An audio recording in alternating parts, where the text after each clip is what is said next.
South African Airways board chairperson JB Magwaza has resigned. He leaves the airline right on the heels of CEO Magwaza, who resigned, citing a lack of support from government. SAA's financial state has also been a hot topic for a number of years. In contrast, Mango Airlines has maintained a positive cash flow. So what lessons could SAA learn from Mango's business model? Up next, we can speak to Guy Leach. He's the editor of SA Flyer magazine.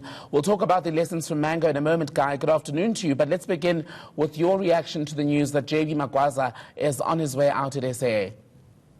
Yeah, hi, good afternoon. I think it's very disturbing that the SAA chairman has resigned so shortly after Mr. Magwaza's resignation. I don't know the exact reasons, but it seems to me as though he is probably complaining about the same problem that forced out Mr. Magwaza, and that was simple lack of support from the shareholder, the state, the government.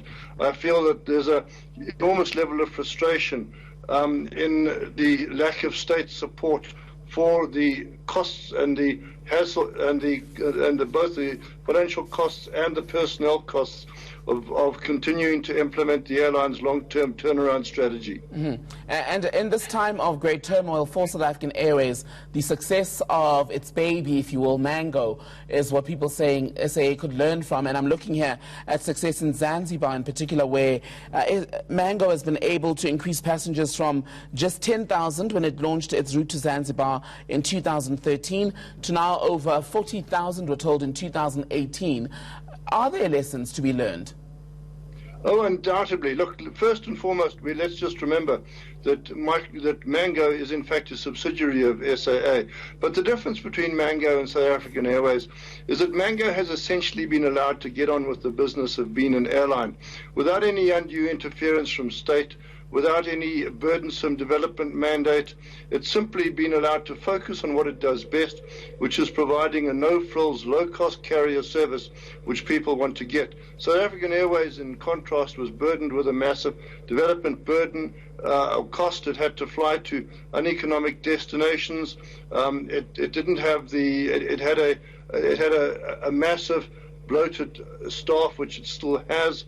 And so it wasn't really set free to run on business principles. Perhaps the best example of a contrast between South African Airways is Ethiopian Airways, which, despite the even a Marxist government at times in Ethiopia, has been allowed to run purely on business principles with minimal interference and, in fact, a lot of support from the state. That is what South African Airways hasn't been getting. But what that difference in mandate between the two airlines means is that even in borrowing from what's made Mango successful, it can't be a simple copy and paste exercise for South African Airways. Well, it's not a simple copy and paste because South African Airways is a full-service carrier running international networks, has a far more elaborate business plan.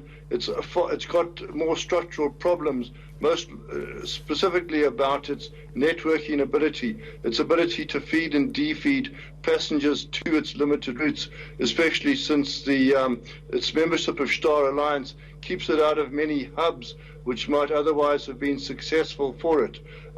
So yes, SAA is a much more complex animal, but I do certainly believe that the key lessons that Mango provides in terms of being profitable can usefully be adopted by its parent, South African Airways.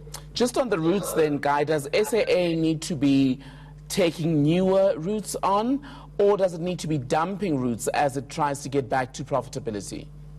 South African Airways has just gone through a massive period of restructuring and literally cutting routes.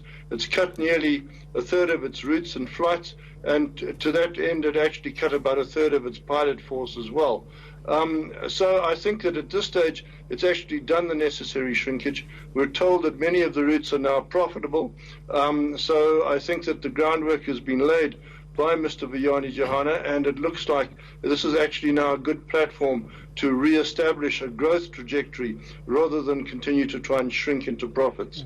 And the reality of South African Airways problems, guys, that they were created, manifested over years, and as we look to a turnaround for the national carrier, are we not perhaps as a country a little too impatient with those who've been put in place to try and fix it? No.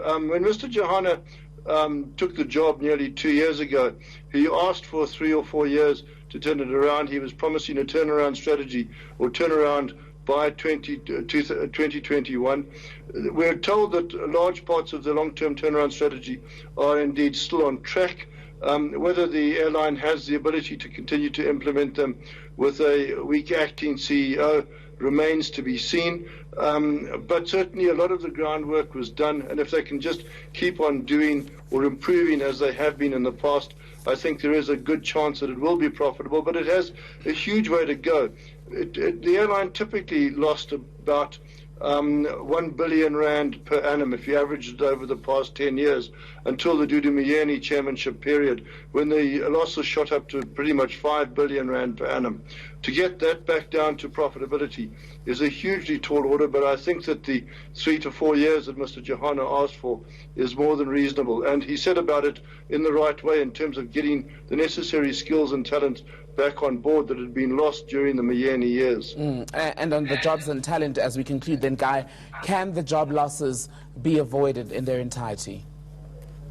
No, I think that the airline is currently overstaffed for what it needs to be. It's currently still at 10,000 employees, despite a cut of revenue of as much as 25 to 30%, a cut in fleet size, a cut in routes served. So, and even at 10,000, it was overstaffed. So I think that the reality is that a successful manager really will need to have the support of the state in taking incredibly tough political decisions, like cutting as many as 3,000 of the staff. And to my way of looking at it, that is probably the problem, the lack of support from the state in grasping this difficult issue of cutting staff that has led to the undoing or the resignation of Mr. Johana and now Mr. Magwaza. Guy Leach, editor of SA Fly magazine, thank you for your time this afternoon.